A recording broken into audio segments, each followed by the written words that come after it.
Welcome everybody to the Gym Therapy Inc. I'm Trista. Justin. Jazzy. And our special guest. So we're going to talk to you a little bit about Jasmine Mock and her trip to the upcoming Adaptive CrossFit Games in September. And we're going to hit on a little bit of stuff for the week first. Mm-hmm. And today's date. Today is July 28th. 28th. Yes, it is. It's Sunday the 28th. So we're getting ready to head into our last week of July and into the new month of August. It went from like the 4th of July to the 28th in about 45 minutes, I feel.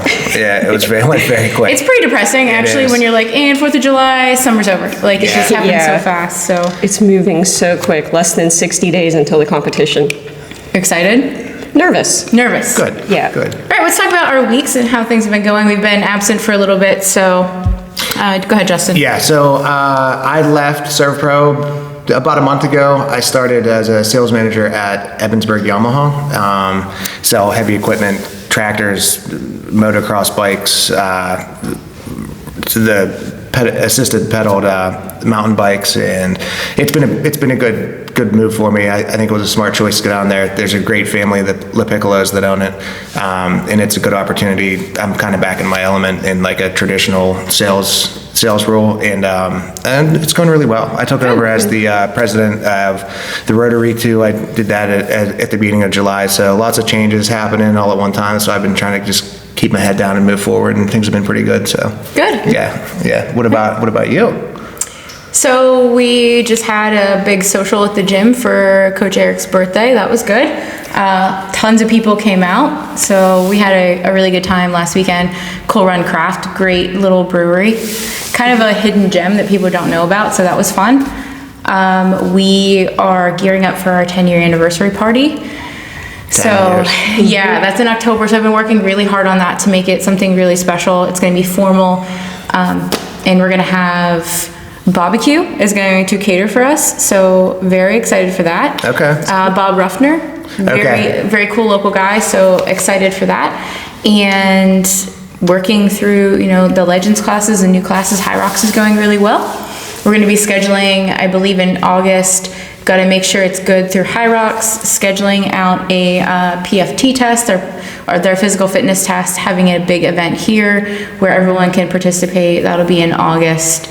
Then September, gearing up, getting ready for Jasmine heading to San Antonio. So doing the stuff in the back end of that where I'm planning out the t-shirts, getting all the sponsorships ready. So we got a good amount of sponsors, and we'll take any last minute people that are interested in donating to the back of the t-shirt, and all of those expenses help cover our expenses to get to the games, because it's not cheap.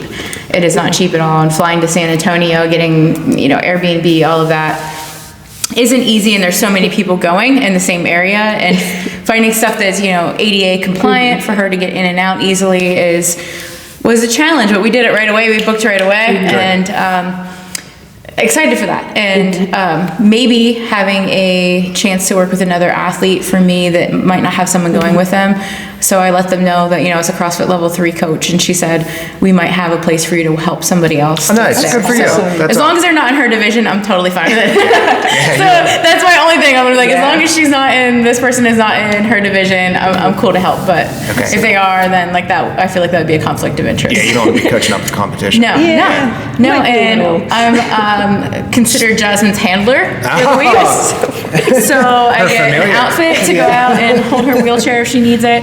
So if there's any like heavy lifts or something like that, she does have a wheel that extends on the back, but I can hold on to that. If you have to help this way. It doesn't help when you're lifting off the ground, because when you lift really heavy off the ground, you'll tip forward.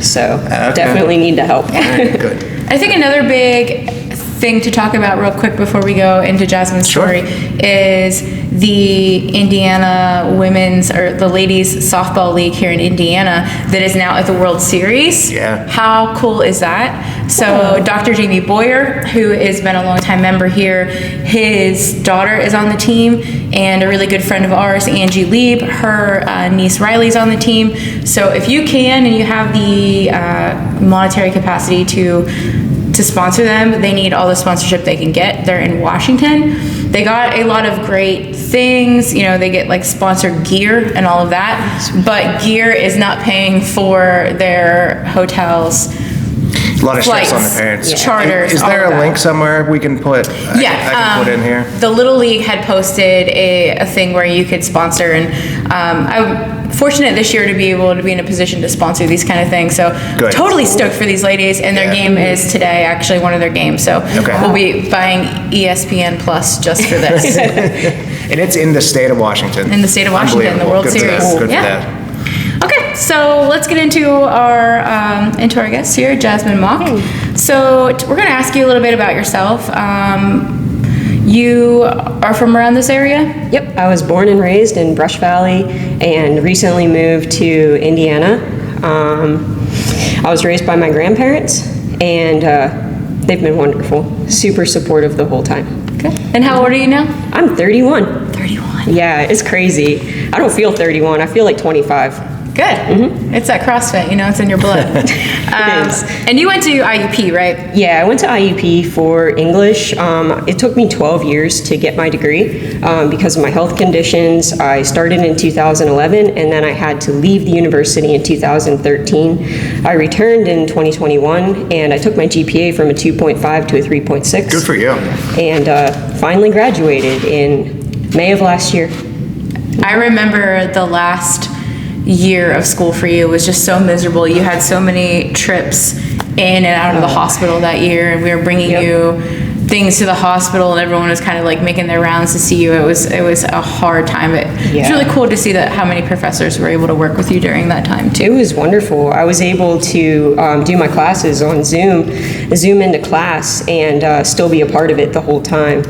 I took the time in the hospital to really focus on my schoolwork. I studied constantly, and honestly, it kept me from going to a really dark place whenever I was there. Yeah. Gave you something to do, something to work towards. Absolutely. Yeah, good.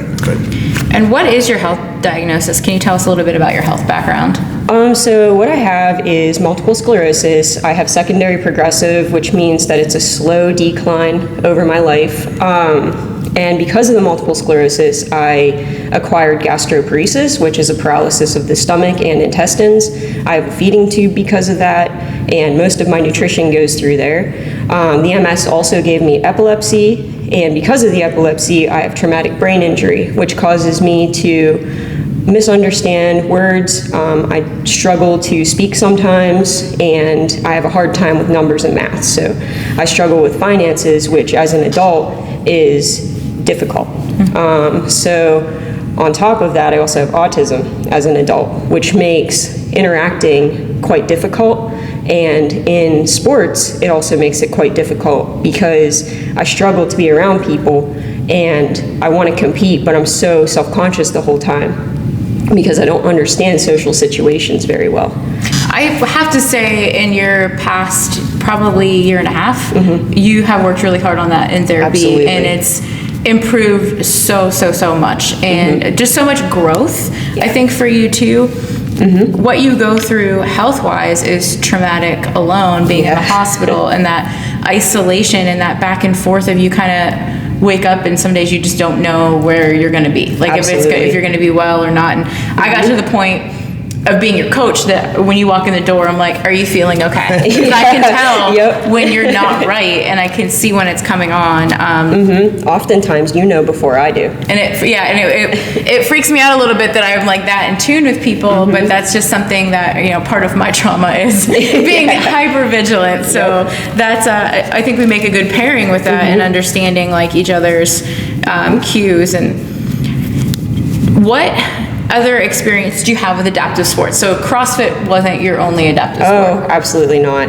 Actually, when I was in the hospital recovering from the transverse myelitis, which is what caused the MS, that's an infection of the spinal cord. When I was in the hospital recovering from that, I was losing my mind looking for something that I could do when I could get out of the hospital, because I was a martial artist since the age of 4. I did martial arts all the way up till 2020 when I was actually still in a wheelchair. I needed something. I needed something to put my heart into, because as an athlete, I couldn't imagine not being an athlete. It absolutely put me in probably the darkest place I've ever been. So when I was in the hospital, I was researching all these different things, and I found Aaron Fotheringham, who is actually into wheelchair skateboarding. So I decided that I was going to do it. I started going to the skate park and doing tricks, dropping in on quarter pipes. So that was my first adaptive sport. The beauty of that is it gave me all these different skills in a wheelchair. So whenever I had to navigate, because I had done all of that, I was really good at wheelies, I was really good at dropping off at curbs, I could do all kinds of different things. So that was my first adaptive sport. After I did a backflip, that was the end for me. I was done. I was like, I broke my wheelchair, that's like $4,000. I'm like, I am done. After that, I started playing sled hockey, which is adaptive hockey for those with lower limb disabilities. However, you can also play if you have upper body disabilities or cognitive disabilities. I played that from 2014 until 2021, where I actually in 2016 made the US team for sled hockey. I did not make it to any of the Paralympics, but I got to play alongside the US team for, like I said, about 6 years. After that, I tried wheelchair rugby, which I made the development team and went to the Paralympic camp in Birmingham, Alabama. That was okay. I got better though, so I no longer qualified for wheelchair rugby because it's for quadriplegics. So after that is whenever I discovered CrossFit in 2017. I was asked to go to a competition in Fort Myers, Florida, and I was hooked. Yeah. Absolutely hooked. I learned that I loved lifting heavy things, and after that, it was gone. So you haven't always been in a wheelchair? Nope. I was in a wheelchair when I turned 18, September 26, 2011. I woke up in my bed and I couldn't move anything from the neck down, and I was having trouble breathing. Fortunately, a friend and I had, scheduled lunch that day, and she was worried about me because she knew I wasn't feeling well. So she called, I was in my dorm room at the time. This was my first semester of my first year of college. She called our RA who got into my room. When they got into the room, they could hear a high-pitched whistling sound. That was me trying to breathe. I was life-flighted to Pittsburgh Hospital, where I stayed there for 2 months. They were able to use something called plasmapheresis to clean my blood from the infection, and they were able to use different steroids. By the time I got out of the hospital, I had the use of my arms, but I could not use my legs at all. After that, I started to have more issues with my legs, and that's when they realized that the transverse myelitis had caused multiple sclerosis. So that's how I actually developed the MS. I don't know if you have these questions, but you want to tell us about the days leading up to that? Was there signs of anything, reflectively? There was. So that entire summer preceding the actual event, I had started to have weakness in my legs. We thought it was from a karate demonstration that I had done in July, because I was thrown onto my back during the competition as just like a throw. Mm-hmm. And we thought it might have had something to do with that, maybe I bruised my spine or something, but there was no bruise. What they saw was inflammation. And as the summer got on, my legs got weaker and weaker and weaker, and I had to wear full leg braces by the time I started college. And then on, like I said, September 26th, I woke up and I couldn't move anything. Oh, wow. Well, that's terrifying. It is. I can't even imagine the terror that you felt.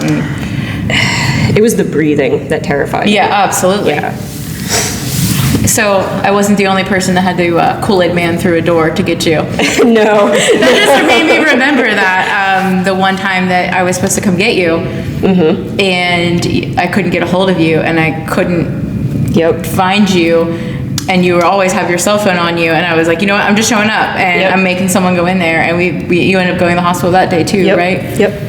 She was so sick she couldn't get out of bed, and that was a alarming thing, to knowing that you were in a situation where you were alone in a dorm, and it was terrifying. It was scary. It was a scary thing, and I think too in that time your mental health, knowing that you were alone, was really struggling for you. It was really bad. Yeah, and I was mama bearing it and asking people around the dorm, hey, have you checked in? Does anyone know she's okay? It's. The cool thing was too is learning that you weren't alone, because people were actually looking out for you. You just didn't know. Yeah, I had so much of a support system that I didn't realize I had until later on. Yeah. After things went really bad, and I realized when my mental health was in the pits and everybody was there, I was like, damn, I have a lot of people who are trying to help me. And that's when I finally reached out. Yeah. Finally. So you talked about what made you want to start CrossFit. What's your favorite thing about it? The community, easily. I could say the lifting heavy things, but it pales in comparison to the community. Like I said, without the community, I probably wouldn't be here today. Yeah. You know, it was this community that stopped me from suicide twice. You know, I mean, I reached out to one of our members, Melinda, the day that I thought about committing suicide, and she called me. And you texted me this long, like, block of text, and it was those two things that kept me from doing it. And if I'd done it, it was surefire. Yeah. So, you know.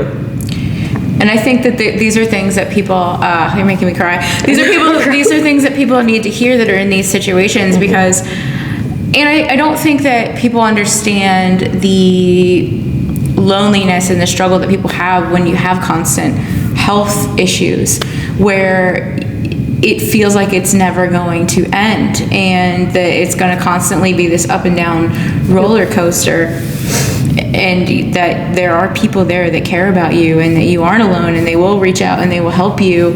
And just getting people to understand that is so paramount to saving lives. And I think, like, the other thing was, one of the other things I love about CrossFit was the way that it made me comfortable with my body. Because I'm wearing a crop right now. I would never wear a crop top when I first started, because I was so self-conscious about my body. And after watching some of the, you know, women in here wear crop tops, and they don't have perfect bodies. We all don't have perfect bodies. Exactly. And it made me realize that the feeding tube, the scars, those are all things that I've overcome. And now I'll wear my bra when I work out, Yep. a sports bra. Like, they made me so comfortable with my body here that now when I go out, I don't care. I'm proud of what I have. Chicks dig scars, but dudes do too, so don't worry.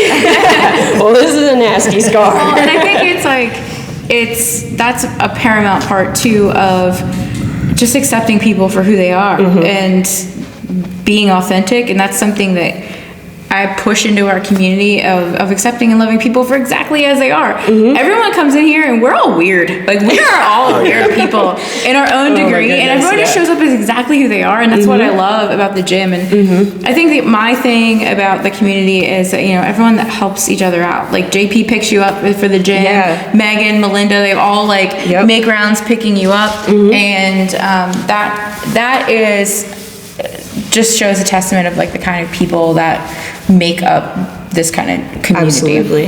And it's funny, every person we've interviewed so far from the CrossFit community here, their number one reason for coming back is the community, and that's really awesome. Yeah, you're doing it. I'm writing like my speech about the 10-year anniversary, and that's one of the, like, I'm on that part right now, talking about the community, and just watching, we've had a ton of new people come in lately, and within like 2-3 days, they're comfortable. Yeah. And that's the main thing that drives it for me, is that what we're doing is good and doing it right. I think that there are a lot of challenges being an adaptive athlete, and one that specifically comes out to mind for me is, you know, you're the only adaptive athlete in the room. You know, like, one point there we did have another adaptive athlete, but you are here, and we have to scale things differently for you, which is fine. But is that sometimes a challenge, just it's you against you? It is. Sometimes it's hard to feel competitive because I am just me against me, but that has gotten way better, you know, now, because I have something to like train for. What's hard for me is, like, I want to do partner workouts, but I feel like I'm slowing my partner down. Sorry, I know. I partnered with her on a workout. We had an adaptive workout here to raise money for her trip to the games. She is not holding anybody back.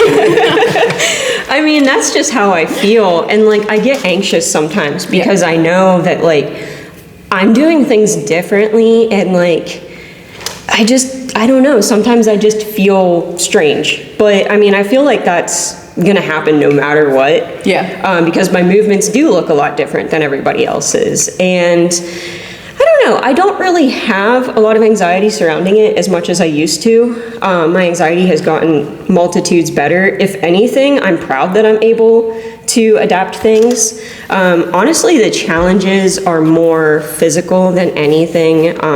like finding ways to do the lifts and struggling and failing and then trying again and struggling and failing. And I think that's the challenge, because it gets frustrating. Yeah. It gets very frustrating, but it's also exciting to be able to adapt things. The other thing is, when I go to another gym, I would love to do drop-ins at other gyms, but they're not always accessible. Yeah. And the coaches sometimes don't want to. Yeah. And that's very, very frustrating. You think it's out of fear?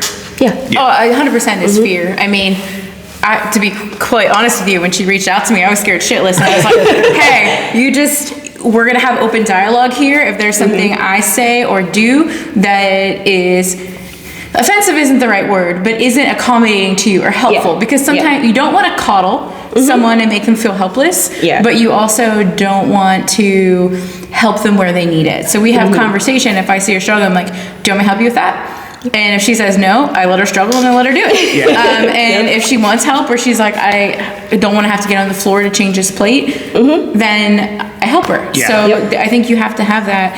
And I mean, for a lot of times too, understanding the correct dialogue that isn't hurtful or and offensive, because you do not love the word handicap. No. No, and my dad had polio when he was a kid, so he's walked with a limp. His one leg's smaller than the other, and that's one thing he always taught me, was like, don't treat me differently. And within like the first 2 minutes of us meeting with our first like Rooster's Nest gym therapy class, I tried to slide an inappropriate joke over, and you laughed and gave it back, and I was like, all right, we're good here. And like, what do you prefer?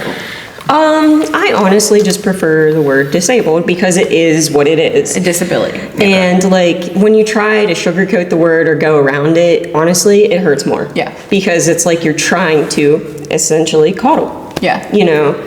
That's another challenge, actually, that I realized, is people tend to be a little, like, careful around me, for lack of better terms, and I would just prefer them to be real. Yeah. You know, like you were real with me. And like, I know you were terrified when I came in at like 70 pounds and my arms were the size of my wrists. Like, I was small. Yeah. I was fragile. Yep. And do you want to talk about the weight fluctuation that's happened over the years? So because of the MS, I needed a feeding tube. But before that, I ended up with, like I said, with the gastroparesis, it got worse in 2017. I got down to 69 pounds. I had to go to the Mayo Clinic. I was, like I said, put on the feeding tube, but my mental health wasn't good at the time, and I wanted to die, so I didn't use it. I let myself go. Like I said, I hit 69 pounds, and I stayed there for about a year. I stayed under 100 pounds for about 3 years because of the illness. And then when my mental health started to get better and I started to really compete and want to do well, I accepted the fact that I needed to want to live. And so my health got better. My weight after 3 years finally hit 105 for like 6 months. And now I'm up to like 130. And it took 7 years to get to this point. And I would go to like 120 and I'd get sick and go down to like 95. And from 2017 until now, that is literally how long it has taken for me to get a healthy weight. Yeah. And it'd fluctuate a lot. It did. I mean, you saw I would get really buff, then I'd get really skinny, then I'd get buff. It's just... And it's been very consistent this year. You've been extremely consistent this year. Yes. What would you recommend others with limitations to try a sport like CrossFit? Like, what would you recommend for them to do? Just go in and try it, or? Call ahead. Always call ahead, because you don't want to just go into a gym and be like, hello, I'm going to work out now. And the coach is like, oh my God, I did not have time to prepare for this. So always call ahead, make sure they're okay with it, make sure they're ready, make sure it's like at least remotely accessible. And then after that, get your butt in there and just give it a shot. Always start small, scale it first, but the coaches know that. Yep. So don't be afraid. It looks scary, but it can be scaled to the smallest amount of weight or like no weight at all. And CrossFit's beautiful because it can be adapted to literally anyone. Yes. So yeah. And my recommendation to coaches, you scale for anyone with any injuries, with any impingements, with any limitations. You scale the same way for someone that's in an adaptive situation. And you would not use the same scale every single time for a regular client, so you would scale the same for adaptive client. Like, you have to be willing to try it, and it is scary at first because it's unknown territory, but CrossFit is training for the unknown and the unknowable. That's exactly what we're doing and exactly why we're doing it, and we're here to elevate people in all different life situations. So I really hope that talking about this inspires people to work with more adaptive athletes and go out and try to recruit people. Because there are a lot of people that I see in wheelchairs that are unhealthy, and they really, really, really could benefit from just someone believing in them. Sometimes that's all that people need, is someone to believe in them. The community. There was one more thing that I wanted to mention about that. Was the thing about CrossFit is it's functional. Like, there was a video that I did, I was moving and I had to pack and stuff, and there was a really heavy box that I had to lift off the floor that was right in front of me. Ironically, the week before we were lifting sandbags. So the way we had lifted the sandbag was the same exact way that I lifted that heavy box up onto my lap. So that is like a functional example of why it's really important, because these are things that you can do in life, like real life. Absolutely. And I think about that too with the Legends class, our 55 plus class. You are going to drop something on the floor at one point in your life. You have to be able to bend down and pick it up. And a lot of them lose that ability, and it's scary. It's a scary thing. Even at 40 years old, being able to like get on the floor with nieces and nephews and play and do that stuff and jump back up and do it, It hurts. You're gonna, And the fact that people are losing that ability at a younger and younger and younger age. And one of our Legends athletes, she's 75, and she said, I was struggling getting up and down from the floor. I don't want that to be me. And she's like, so I got myself in here. So I think these are cool things to hear of people having real life experiences of how CrossFit's helping them. What is your biggest lesson as a CrossFit athlete? That's a loaded question, isn't it? Yeah, I would say I'm capable of more than I thought I was. Every time I come out of here, I'm surprised with myself, truly, because there are days I just don't want to work out. And it's those days whenever I leave, I'm like, you did it. And you kicked ass. Yeah, you feel the best when you do that. Absolutely, because you don't want to. So when you do it, you feel great. And honestly, like, I would feel that's probably the biggest lesson I've learned, is like I'm capable of more than I thought I was, for sure. Yeah, the best part of almost everybody's day is the 2 hours after you're done working out. Yeah. I know. I'm usually in a fog. Afterwards. For like an hour. Yeah. You're just like enjoying all the Depends on the chemicals. workout. It depends on what the workout is. There are days that I'm like running the high after workout, and there are days that I'm like scraping myself to the whiteboard and getting myself together to coach a class. It just depends on what the workout is. Running. We talked about, mental health For sure. issues and mental health blocks and barriers. How do you overcome those? For the anxiety, which was probably one of my biggest blocks and barrier, I would say for that, it took a lot of practice. It took a lot of just constantly coming in here, doing the same thing, interacting with everybody, because one of the things I struggled with was the socializing aspect. I remember talking to you like, I feel like nobody wants to talk to me. I feel like they don't like me, which was bullshit. And really, honestly, all it took was just putting myself out there, talking to them, and just doing it. And honestly, that's probably like, how I overcome most things, is just do it. Just tackle it head on. And then like when the members started talking to me more, like Erica says good morning to me every single day.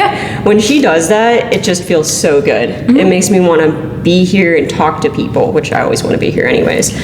But like it makes me want to talk to everybody else. And that for me is something, it's really important. I think everyone should say good morning. I say good morning to everybody when they come in the door. And if I don't get to see them come in the door when they're in the middle of their warm-up, I walk over and say like, good morning, Mary, didn't get to talk to you this morning yet. And I go over and say good morning, because I think that is, people want to have that affection. They want to feel important, and it's a good way to start your day, to have people that want to be around you. But professionally, that's a life skill too. That's something I do every single morning. As soon as I walk into the dealership, I go to every single department and spend 3 minutes talking to everybody. Just like, how was your night? How was your evening? What can we do today? And circling back to what you were talking about, where you thought that like people who didn't like you, then it's amazing the stories that anxiety makes us tell ourselves. Oh yeah. That aren't true. Like none of that's true. No. But we tell ourselves that, we believe it, and then after where we put ourselves out there and we're a little bit more vulnerable, and it's trust too. It's opening that trust window. If you've been burnt in your life, you open that trust door again, and you let people in. You're like, oh, people are actually genuinely good for the most part. I mean, I think most people operate from a place of good. Yeah. And it's cool to see that come around where you trust and then it pays off, because that's important. Absolutely. So let's talk about the CrossFit Games. What place did you finish heading into the adaptive games? So I tied for 8th place in the world, and I'm currently second. In the world. Yep. No big deal. Yeah. Well, I know. I don't. Yeah. And I'm second in the United States right now. And I want to circle back to that score because we had a corrupt video. Like the video didn't. Yeah. do you want me to stick a spoke in her wheels? So the video, something happened, and so she got a 0 on a score because the video didn't post. Yep. But like we didn't have a chance to resubmit. Nope. So a little salty about that, but it is what it is. I mean, it happened. I don't know how we can check that in the future, but we're going to be a little bit more vigilant next year. Yeah. But we still made it. So Yep. Yeah, I'm pretty can't keep us down. No. What's your biggest concern going into the CrossFit Games? The heat. Definitely the heat, the outdoors. With my multiple sclerosis, extreme heat triggers it. So I'm really worried because our first events are all outside. So to help with that, I've been training outside, doing some workouts that I've kind of made for myself. A lot of pushing outside because I know that that's going to force me to breathe hard in the heat. So that's one of my biggest concerns. Also swimming. Yeah, swimming. I think too, what we'll do to prepare for that too is grab some like cooling towels. We'll take a cooler, throw some ice in it, cooling towels, water, have that with us. As your handler, I'll be carrying around a bag full of ice towels. What's the, like you have a feeding tube and you do eat? Yeah. And do you eat mostly for pleasure, or do you eat, I know it's a dumb question. But No, it's not. That's a good question. It is a good question. I do actually eat for pleasure. Okay. That's it. Okay, that's awesome. I eat like a little bit. It's really ironic. I had a salad yesterday from Lamuna House. It's so good. Not sponsored. But would like to be. Would like to be. And I could only eat a quarter of the salad, and they're only like this big. Yeah. I could only eat a quarter because if I'd eaten the whole salad, unfortunately, it makes me sick and I throw up because it doesn't digest. So I only eat a little bit because like smaller amounts will digest. Eventually. Yeah. So I do eat for pleasure, and I can drink pretty well. So I like to drink like as many That was my flavored next drinks as I question. can. All right. Yeah, I love finding cool and flavored drinks that are different, like kombucha. Yeah. Okay. And these are the things too that are going to be challenging as far as travel. We're traveling all the way to San Antonio, so we're going to have to take a ton of her supplements in a suitcase that go into her feeding tube.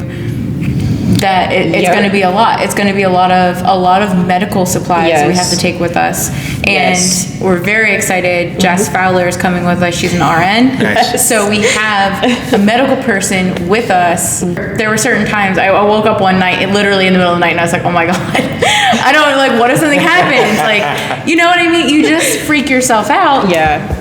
I trust my ability as a coach, but that have limitations. Well, yeah. I'm not a medical professional.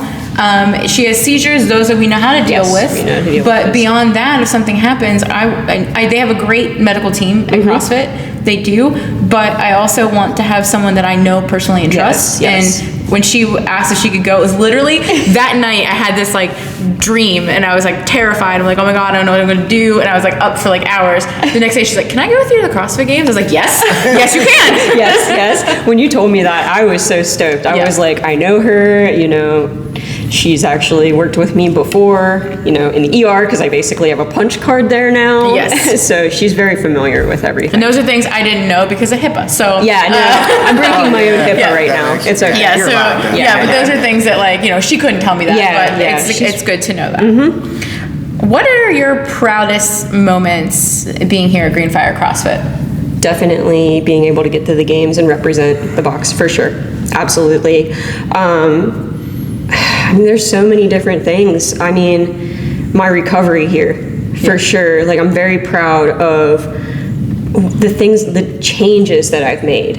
And CrossFit has helped me with that so much. Like, my mental health, that is something I'm very proud of. Yes. My physical changes, I'm very proud of my physique. Like, I work very hard for that. And I'm proud of the numbers and the weight that I've been able to put up this year. Like, I have doubled some of my personal bests. Yeah. And, like, I'm very proud of that. And I'm not just proud of me, I'm proud of everybody else here. Like, you've been putting up some impressive numbers this year. Thanks. You're welcome. I mean, JP, he's doing wonderful. Mary. His recovery, yeah. Yeah, I know. He's dealing with some stuff. Mary, she's been kicking absolute ass this year. She has. Yeah, so, like, it's not just me. I'm proud of everybody here. So. What made me really proud, and I think this surprised you, how many people showed up for your adaptive workout? And I think that in your head you didn't think that many people would show up. Oh, yeah. Do you know how many people RSVP'd and said they're coming? None. Nobody RSVP'd, so I had no idea what to expect. Like, and I told people they didn't have to. I'm like, just show up. So I had people that, like, I had no idea were coming, walk in the door, and it was incredible. Yeah. We were completely full. Like, we had no space in here None. whatsoever. And everyone did an adaptive version of the workout. They could not use their legs, and people got humbled. Oh, yeah. Like, legit humbled. And a shout out to Black Bull CrossFit in Newcastle. My girlfriend Terry, she hosted the workout at her gym. And they sent us in funding that they raised at their gym. Nice. And a shout out to Coach Trista. She's from New York. I apologize, I don't remember the name of her box off the top of my head, but she also went down to Black Bull with Terry to make sure that she could come and donate and help out. So, and Coach Teresa, she's also a level 3 coach. Oh, wow. And she does really, really cool stuff. She works with the Legends group. So it was really cool to see, like, the women in the CrossFit field, like, all banding together and, like, coming to help make, you know, your dreams come true. And I think amazing. that's the CrossFit community across the board is pretty amazing. I agree. In what ways can people help you with your trip to the CrossFit Games? So there are several different ways. I know you have multiple links that people can use to donate. I would prefer they donate to your links and what, like your Venmo and stuff like that. There's also a GoFundMe that I have on Facebook that you're more than welcome to donate to. However, we prefer that it goes to your Venmo and whatnot, but there's that option as well. If you know me in person and you see me and you want to donate, like using a check or like money or something, I will be able to get that and give it straight to Trista.